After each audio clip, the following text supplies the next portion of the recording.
ថ្ងៃនេះបងស្រីគាត់មកលក់សក់ຂະຫນាត7ទឹកកន្លះចិត្ត8ទឹកអូនរួញធម្មជាតិរួញភ្លីធំហ្នឹងហើយអូនបងណាត្រូវការសក់ຂະຫນាត7ទឹកកន្លះរួញភ្លីធំធម្មជាតិហ្នឹងហើយ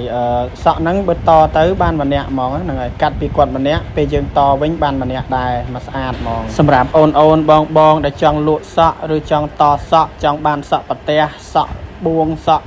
ពាក់ពេញក្បាលអាចតាក់ទងបងស្រស់បានហ្នឹងហើយឬក៏អញ្ជើញទៅទីតាំងបងស្រស់ទាំង7សាខាបានមាននៅបាត់ដំបងកពតប៉ោយប៉ែតសៀមរាបបាវិតភ្នំពេញកំពង់សោមហ្នឹងហើយប្រែទាំង7សាខាហ្នឹងអាចទៅកន្លែងបងស្រស់ដែលនៅចិត្តអូនបងបានសូមបញ្ជាក់មួយទៀតសក់បងស្រស់ទិញតែសក់អត់ទាន់កាត់អញ្ចឹងទេដូចក្នុងរូបភាពហ្នឹងអញ្ចឹងតែសក់ប្រើហើយបងស្រស់អត់ទិញទេព័ត៌មានបន្ថែមអូនបងអាចឆាត Telegram TikTok Page ឬក៏ comment ក្រោមវីដេអូបានណាអរគុណច្រើន